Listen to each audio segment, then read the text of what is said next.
दोस्तों स्वागत है आपका अपने ही चैनल निक न्यूज वीडियो पर। आज बात करते हैं ओशो से क्या डरना।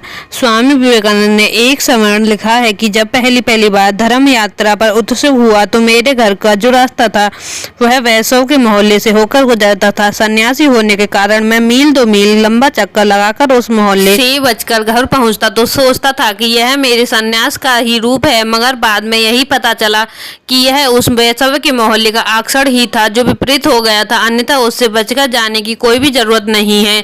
बाद में विवेकानंद जयपुर की एक छोटी सी रियासत में मेहमान बनकर गए। जिस दिन वहां से विदा हो रहे थे उस दिन राजा ने एक स्वागत समारोह आयोजन किया जिसमें उसने बनारस का एक तवायफ बुला ली। ऐन समय पर विवेकानंद को पता चला तो उन्होंने जाने के से इनकार कर दिया। तवायफ बहुत दुखी हुई। उसने एक भजन गाया जिस भजन में उसने कहा कि एक लोहे का टुकड़ा पूजा के घर में भी होता है और कसाई के द्वार पर भी पड़ा होता है। दोनों की ही लोहे के टुकड़े हैं, लेकिन पारस की खूबी यही है कि वह दोनों को सोना कर दे।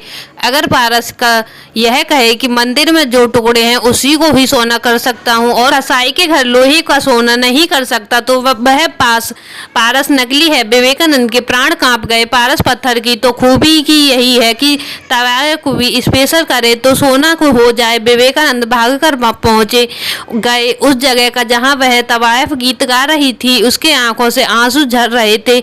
विवेकानंद ने उसे देखा और उन्होंने लिखा कि पहली बार ऐसा हुआ कि उनके भीतर ना कोई आकर्षण था और ना कोई विकर्षण। विकर्षण भी हो तो वह आकर्षण की ही रूप है। वैश्य से बचना पड़े तो यह उसका आकर्षण ही है जो कहीं अचेतन मन की किसी कोने में छुपा है और जिसका डर वैश्य से कोई नहीं डरता, अपने भीतर छुपे हुए उनके आकर्षण से डरता है।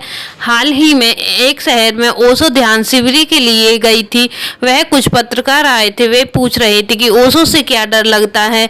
मैंने कहा यह तो पहली बार सुन रही हूँ। ओशो का आकर्षण पूरी दुनिया में है। जितने ओशो पढ़े सुने जाते हैं उतना शायद ही डर उनके सत्य से लगता होगा। दरअसल वह निर्भरता से हमारी कुठुआओं में और बेईमानियों को उघाड़ते हैं, सच का आईना दिखा देते हैं जिसे हम देखना नहीं चाहते। ओशो से क्या डरना, डर तो असत्य से लगना चाहिए जो हमारे भीतर मौजूद है। वह निर्भरता की से हमारी कुठुआओं और बेईमानी को उघाड़ने का सच आईना दिखा देते हैं जिसे हमें देखना नहीं चाहते। इसीलिए कहते हैं भाई और बहनों, सत्य को ही रास्ता अपनाना चाहिए जिससे हम किसी से डरना न पड़े। और सत्य ही एक ऐसी चीज है जो हमें मजबूत बना देती है। अगर कहानी पसंद आए तो वीडियो को लाइक, चैनल को सब्सक्राइब जरूर करते जाना।